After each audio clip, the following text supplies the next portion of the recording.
everybody. This is the mayor of Cartersville, Matt Santini. Good to see you, Matt. Good to see you too, David. Thank you for taking the time to come on Cartersville Uncut. My pleasure. Thanks for asking me, and I'm always happy to answer questions as they relate to the city of Cartersville. Now, how long have you been the mayor of Cartersville? Hard to believe. I've been the mayor since 2008, and we'll be continuing, hopefully, for re-election this fall. Let me ask you a couple about what are the best and the worst. What's the best about being the mayor, and what's the worst about being the mayor? I think the best part is really being a part of a good organization. There's two things I tell people that local government is different than federal and state government. We're at the ground level of services being provided, and there's two things I really enjoy doing, and that's helping people and solving problems. And I think those are two things that local government really gets the opportunity to do. I take a lot of pride in that, and I take a lot of personal enjoyment out of connecting people. And in my role as mayor, again, a lot of times if somebody contacts me in my role as mayor, a lot of times they're looking for a simple answer. It might be something about their garbage service, and they might be frustrated, but it's simply because they don't know who to call. And so I can connect them with the right resources so they can get an answer. Sometimes the questions are very simple. Sometimes they're not quite as simple. But either way, it's something that I think is really the best part of my job, is being able to help people and solve problems. All right, we put on Cartersville Uncut that we're going to talk to you, and they submitted questions, and I've got these questions, and some of these questions I know they're county questions. Some of them might even be state questions. That's fine. But I'm going to ask you anyway, sure. and you can, okay. Will and Megan Neely ask, what is being done about the serious homeless and drug problems in Cartersville? That's a great question, and we do what we can. Obviously, the real issue is mental health. About back in 2008 or 2009, the state got out of the mental health hospital business and left that up to a lot of the communities to handle. Communities like ours, quite honestly, we're not equipped. I don't know anybody that is, and I don't know anybody that's really solved that problem. Certainly we have Three Rivers here. There's a couple of other outlets for getting mental health help and addictive help. As far as homelessness goes, the Good Neighbor Shelter does a fine job in getting people either that are transitioning or in transitional housing, or if they're trying to get back on their feet, there's a great program that they are a part of. A large part of the homeless population, again, in a lot of ways, maybe it's mental illness or addictive issues, they want to be homeless. And so that's a tough nut to crack. I know there's people that aren't part of organizations. I know there's a lot of churches and individuals that I know that go out and provide help and support for the homeless people. I tell people, this isn't going to sound like I'm an elected official, but it's just who I am. I say one of the oddest, when I have to answer a question about homelessness, I say one of the strangest, most humane things we can do sometimes is to pretend they don't exist. And it sounds kind of flippant, but the truth of the matter is, if there's a group of people who are existing on somebody's property, and that property owner isn't complaining about it, and if there's not a mess or nobody's complaining about it, if we as a city go out and try to tell them to go, you got to leave. Well, where are they going to? They don't have anywhere to be. The city doesn't have, we don't have somewhere we can send them. We don't have buildings. We don't have hospitals that are city run. We don't have anywhere to take them. So again, it sounds weird and uncaring, but the truth of the matter is, sometimes the best thing we can do is simply pretend they don't exist and let them be where they are. And then, like I said, if it's cold outside, do blanket drives or coat drives, or provide food if they're hungry. It's a tough situation, and if somebody were to be able to solve it here or anywhere else, they'd be the first to do it.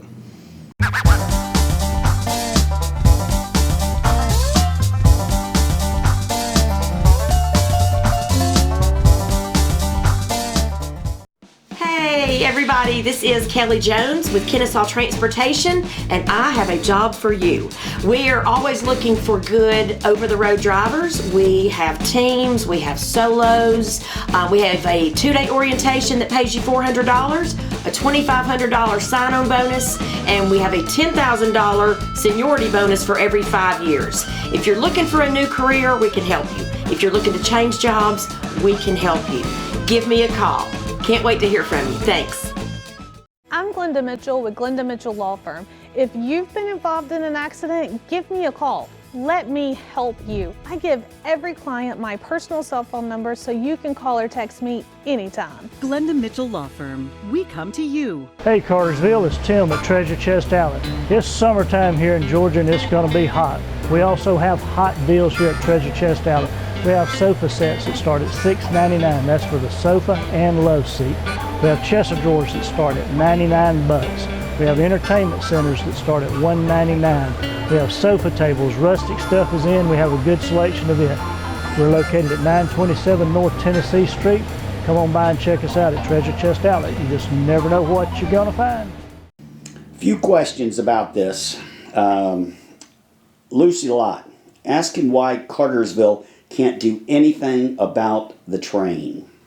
The train is the bane of my existence sometimes. I don't mind moving trains because that means we've got local businesses that are hooking up and doing well. The other part of that is there are people that work for CSX that live in this community. My former neighbor had retired from there. There's good people that work for CSX, and they're not the ones to blame for these trains being stopped. The truth of the matter is CSX, when they changed ownership or new CEO a couple of years ago, they've doubled the length of their trains, and so now when they're switching out, a lot of times they're stopped for extended periods of time. Sometimes that's in the downtown area. Sometimes it's even worse. I know it out on Felton or off of Mission Road or Burn Hickory. There's times of the day where it gets pretty bad. My concern for that is public safety. If there's an ambulance or a police or fire car that's going down to get to Mission Estates and they're going down Cherokee Avenue and they get there and there's a train stopped, there's no way to turn around. And if you've got somebody that needs any kind of services, they're not going to be able to get it efficiently because of it being stopped. It'd be helpful if CSX would work with us a little bit more and let us know when these stoppages are going to be. They're a logistics company. I think they've got a pretty good grasp on times when they're going to have to stop trains unless there's a mechanical issue. The answer to your question is that the rail lines are owned by the state of Georgia and leased to CSX. So technically you are on CSX property or state property when you're crossing the railroad tracks. We have little to no control and really no control over enforcing them to stop or to keep going. As a matter of fact, a few years ago, they had stopped 4 crossings, about a 3-hour time period in downtown Cartersville. It was a Thursday because we had council that night. And there's an ordinance on the books that can fine them. Well, we decided as a council to fine them for $3,000. Felt real great about that. And then the next morning was told by our city attorney, there's a federal law that says you can't do that you can't fine them for having crossings. So if I was the CEO of CSX, I might have stopped the trains for 4 hours on that same day and said, well, what are you going to do about it now? But I'm glad they didn't. But stop trains are an issue. The only thing I can tell you to do what I do, on every crossing, there's a phone number. And if they're going to be stopped there for a while, get out of your car, find that crossing, call the number and complain about it, and maybe that'll get them to move. But I share the frustration. It's frustrating to me as an elected official because so many people are unhappy with it and the inconvenience it causes in lives to be somewhat powerless. And I don't like being powerless or not being able to help.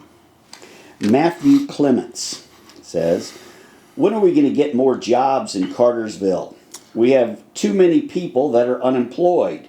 We should have more places available to get to help people get jobs in Bartow County, especially our military people when they come home from where they should have available work to them immediately. Sure. And I would simply say to that, I'm going to respectfully disagree with the premise of the question. Mm-hmm. As a matter of fact, we're hearing consistently from many of our major manufacturers that they've got jobs. Where are the people to fill them? I spoke with one manufacturer last week who said, I've got equipment I can't run on second or third shift because I don't have people to run it. To run the equipment. I've got the orders, I don't have the people to run it. I think that, we hear that consistently from a number of industries, and quite honestly, as we continue to try to grow and bring quality jobs to the community, it's starting to count against us. It's a problem.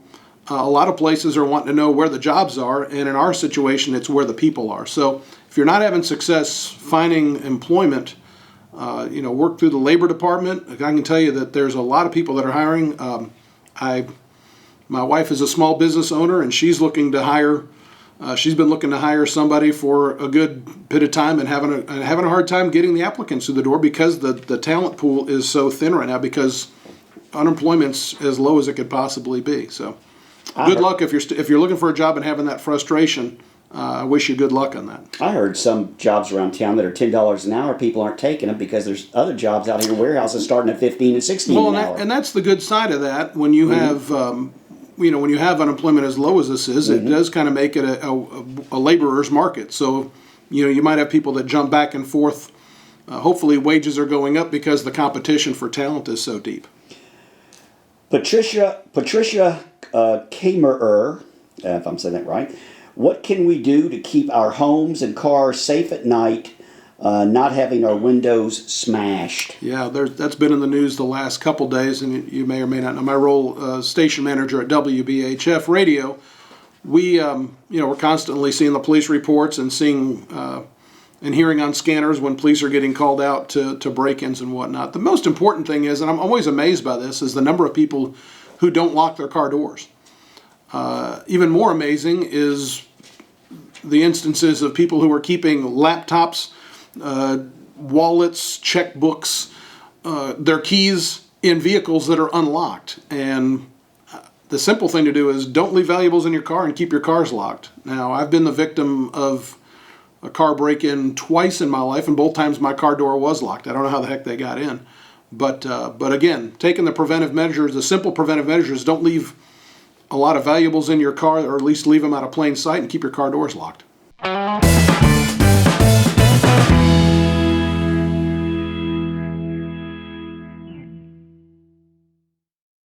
SOS Mattress, best quality, best price, guaranteed. Where can you find a huge selection of high-end mattresses without paying high-end prices? SOS Mattress, best quality, best price, guaranteed. Where can you save 50 to 80% off retail every day? SOS Mattress, best quality, best price, guaranteed. We offer the lowest prices on the best name brand mattresses. SOS Mattress and Clearance Center on Highway 41 in Cartersville, 1 block south of Home Depot. Hi, I'm Joshua Goodman with Elite Stone Supply. We sell everything from hardscaping, landscaping, stone, Husqvarna equipment, and premier portable buildings. We can make them from 6x10 all the way up to 16x40. We make garden sheds, garages, cabins, barns, anything you can think of, we can make it happen. Do you need to store Christmas stuff? Do you need to store a lawnmower? We can take care of that. Do you need to get away? Do you need a pool house by your pool? We can make it happen. Come check us out at Elite Stone Supply. Hello, Cartersville. If you haven't been by lately, come on by and check us out. We've totally revamped the store. We've added a lot more large capacity washers for your big loads. We have 40 pounders, 60 pounders, and 80 pounders for those huge loads. If you've got large bedding, come on by and see us. We've got the machine you need from a single person all the way up to a multi-family. If you're tired of doing laundry yourself, we offer a wash, dry, and fold service where you can drop it off. A few hours later, come back, it's ready to wear. We're located at 406 North Tennessee Street. It's All American Coin Laundry. Come by and see us for all your laundry needs. I know this probably doesn't, this may, well, here's the question. Sylvia Kuhn Musso. The Bartow County Animal Control needs to be overhauled. That's her opinion. I'll respectfully disagree with that as well. Again, that's being treated by Bartow County. That's a function of Bartow County government, not the city. The city does have an animal control officer. I would simply say to that the county animal control is, they're working at full capacity. The times I've had to deal with them, I've had nothing but good things as part of my experience. I would also say the times where there were issues, if I've asked a question, I've gotten a quick and professional answer. They do contract with the Etowah Valley Humane Society for adoptions, and I think Brian and the folks out there are doing a great job. They've, chopped down the euthanizing numbers, and they're adopting out animals faster than they ever have. Is it perfect? Probably not, but I think you can say that about the city of Cartersville or about anybody else's business or life. There's probably ways to improve, but I would say that the system that's in place is the one that the county has in place, to where they are contracting with EVHS for those animal adoptions, and that they're doing a good job. I would also say that I do share a common goal. I've got 4 animals in my life now that are from the Humane Society. So they, at some point, they came through animal control, and that I would try to focus on the fact that you're obviously somebody that cares about animals, and kind of focus. You share that in common with the folks at Animal Control and at EVHS, and try to perhaps focus on that instead of the ways that you think it might be different. I think in other communities there's kind of a push now to try to adopt straight out of animal control, and that's just not the way it's set up here. You may agree with that or disagree with it, and that's fine, but this is the way it's set up, and you may as well work with the system we've got to help as many animals as possible. Tommy Young says the Clarence Brown Conference Center is funded annually by various sources, including the county, the Convention and Visitors Bureau, and the city. When they prepare their annual budget and the board approves it, if at times throughout the fiscal year and budget shortfall amendments are made, does this put any additional burden on the Cartersville taxpayer? The answer to that is it could, but it hasn't. And so when the conference center was first opened, the agreement between the city and the county was the CVB operates it, and that any shortfall in the operations would be divided evenly between the city and the county. And when the facility first opened, I want to say that was 09 or 10. My years are getting away from me. I'm not a good judge of time. But the city and the county both put in either $5,000, I can't remember if it was $10,000 each or $10,000 combined. But there was seed money put in place for the operations of that facility when it first opened. And it is they have never come back to the city or the county for more. Ellen Archer and the staff at the conference center have done a great job running it. It's been well received by the community. It's getting a lot of use. I'm thrilled that all the proms happen there. And there's a lot of other great civic events that happen in our community now, and also a lot of business that comes to town because of that civic center being there. But fortunately, in a lot of communities, those places are money pits and are a drain. But to this point, and there's no indications that it'll be any different. Right now, it's making money, and it has not been a burden on the taxpayers. He's got a follow-up on that. It says, in addition, in your opinion, without Lake Point and the Perfect Games attraction, wouldn't the budget be severely affected? The point is this, the Clarence Brown Conference Center is not a major attraction for out-of-town visitors as originally thought. And is there any truth to the rumor that Georgia Highlands College is renting space there and possibly purchasing the building? That if they're doing that, that's the first I've heard of that. So that's exactly what that is, Tommy, is a rumor.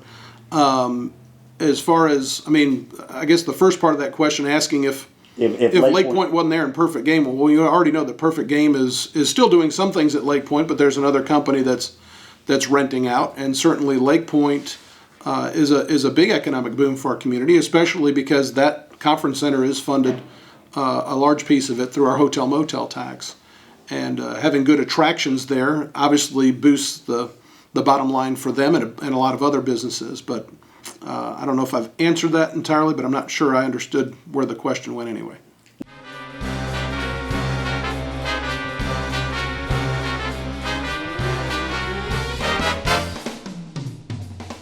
Hi, welcome to Spencer Family Medicine. We're located on Henderson Drive in Weston Commons Shopping Center. Unlike most medical clinics, we do labs right here in the office, including x-rays, saving you the hassle of scheduling yet another appointment across town. Here at Spencer Family Medicine, we accept almost all insurance plans. And we can almost always fit you in for same-day appointments.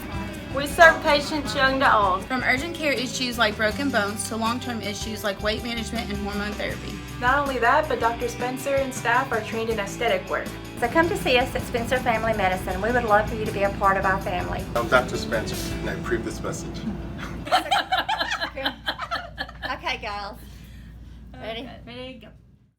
Hey, this is Joe Wilson, co-owner of Parnick Jennings Funeral Home, Cartersville's locally owned funeral home, serving all of Bartow County since 1977. The biggest difference of our funeral home here in Bartow County, Cartersville, is that we are a locally owned funeral home. We make all our decisions right here in the funeral home. When people walk in the door, they're going to meet the owner and know that we're making decisions on what's best for the families that have placed their trust and confidence in us and the needs of our community. One thing we always say to families that place their trust in us is ask a family we have served. We want people to know that when they come here for probably one of the most difficult experiences in their life, that they can feel comfortable with us. On behalf of myself and all the staff here at Parnick Jennings Funeral Home, we want you to know it would be our honor to serve your family during your time of need. Please call us at 770-382-0034. This is a combo question. I'm going to put them together here. Sure. Kimberly McWhorter says, I'm going to read these together. Kimberly McWhorter said, when will there be an Olive Garden in Cartersville? Part two of that, Tom Dickey says, like many other North Georgia small towns and city, Cartersville needs entertainment incorporated into future planning. Lake Point is too expensive and too far to drive for people staying in the nearby local hotels. Let's bring back roller skating, bowling, and putt-putt. Okay. That's the first time I've ever heard anybody ask for Olive Garden in Cartersville. I'm just kidding. It seems like, and again, being of Italian heritage, I don't get the draw of Olive Garden an awful lot. The times I've eaten there, hey, the salad and the breadsticks are good. You can tell I'm a fan of food. But the bottom line is when Olive Garden is going to come here, when Olive Garden feels like they can have a successful business here. It's no different than with the bowling alleys or the skating rinks or the putt-putts. If there's an opportunity for somebody to make money, they're going to do it. And so, again, the Olive Garden thing always seems to come up, or people want more restaurant options. I think if you've lived here for any period of time, we've continued to grow and had more options coming. And it's not because I'm the mayor, it's not because of anything the government did. Obviously, we want to try to leave an environment that's conducive for businesses wanting to be here. But just about every commercial business has a formula that they go through with logistics and foot traffic and residential density and incomes that feels it puts them in a place where they're going to be successful. And for whatever reason, Olive Garden we haven't scored well enough with Olive Garden for them to want to be here. But there's some other pretty good Italian options in this town. Dan Chovanek. What are the plans to expand downtown parking? Good question. And as part of the SPLOST that goes into effect next year, it's the Special Purpose Local Option Sales Tax.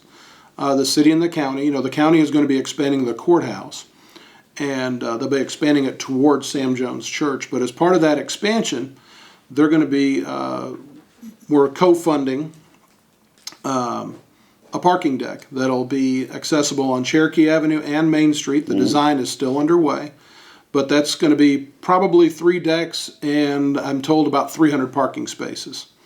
I would also say that, there's more parking downtown than people realize. I understand it's tight sometimes, but kind of like the job question earlier where we've got more, jobs than we have people to fill them.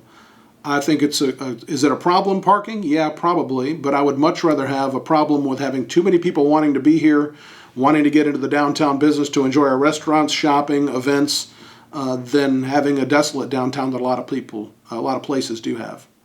Ashley Kirby Armstrong. Have they considered putting roundabouts near the schools to facilitate better traffic flow? Sure. The county is doing a few roundabouts near some of their schools. The city, the Douthit Ferry Widening Project, which has been going on for about 15 years, it seems, and still in the design phase. The design of that originally has a 2-lane roundabout as part of it. When that was brought out initially, the school system pushed back a little bit because of some of the middle school foot traffic. That'd be at the intersection of Douthit Ferry and Pine Grove. I'm a fan of roundabouts. I think if you've been to any community and taken use of them, you do realize it does keep traffic flowing a little bit easier than 4-way stops. They're not that difficult to navigate. I think a lot of people in our community haven't used them very often, and so there's a little bit of apprehension about them. The maintenance issues are a little bit different. It does take a little bit more land, which can be expensive, but if you don't have to run the electrical for stoplights and maintenance, I think they're a good thing. I'm a fan of them, and I'm hoping we'll see more of them. This will be the last question. Okay. And I didn't know anything about this. Maybe you can explain it. Allie Bridget Fowler, what are your thoughts on the new bridge mural? How do you say that? Mural. That will start being painted in September. And where is this? Okay, underneath the Church Street Bridge. If you are facing away from the railroad tracks, there's a cement wall. There's a stop sign there right now, and there's a group that's called Art and Bartow, and they're wanting to put a mural up, and they've created a way to have that structure put up without interfering the structural integrity of the bridge. And so the question is am I in favor of the mural or that particular artwork that is proposed? And I would say I'm in favor of art. I'm not opposed to art at all. And beauty's in the eye of the beholder. Something that I think needs to go there, you might think is ugly. So I will tell you the initial design that was kind of floated out, I was not a fan of. And we had a discussion about it in a work session. I was pretty vocal about it. I won't go back into it here, but if it's going to involve the local art community, I'm sure that there'll be something that gets put there that'll be representative of our community and something that hopefully most people will enjoy.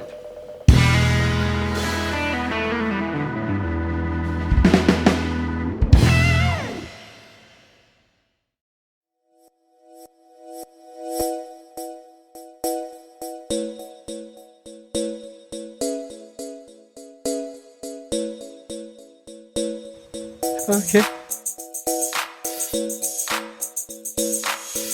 Okay. Okay.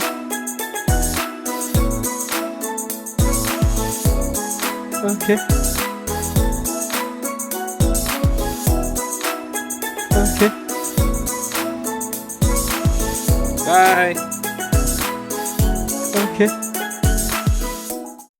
Hey Cartersville, we're excited to announce that we have a new product line of our probiotics. They of course are refrigerated. They're Garden of Life raw probiotics with a very high count of live bacteria. And we also brought in some new Garden of Life raw organic protein meal replacements and complete meals. So come see us. You know where we're located at downtown historic Cartersville on Main Street. One more I got to throw in here. Sure. We had a lot of questions about the roads. Yeah. Roads, Grassdale Road, numerous. Anything to say about that? The roads get repaved. There's a scoring system that the roads department has. Tommy Sanders does a good job, and it's with a lot of things with government. It's one of the things I've enjoyed being involved with the city.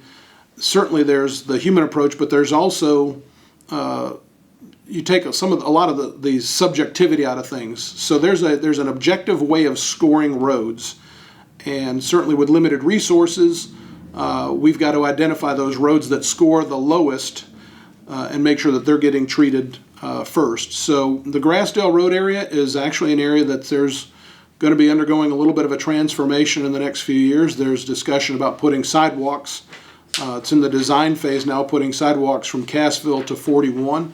As part of that would be repaving Grassdale Road, or including curb and gutter on that road. And if you've driven that road, obviously it's dangerous. There's some pretty steep fall-offs in the ditches, and we certainly think that those improvements will make that road more safe, and again, in the process, improve the quality of as you're driving down it. Everybody likes driving on a freshly paved road, and I can tell you in the next budget for the city of Cartersville, we're going to be allocating more than we have in years past to get some of those roads paved, and perhaps Grassdale's on that.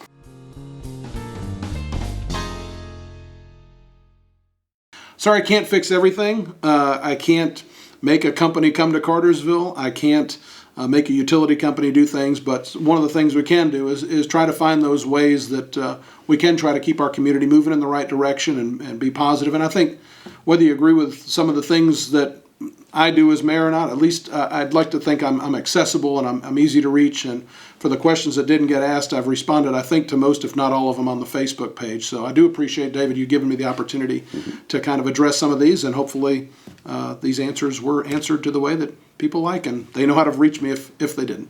Cartersville Mayor Matt Santini, thank you very much. Honored to serve. Thanks, David.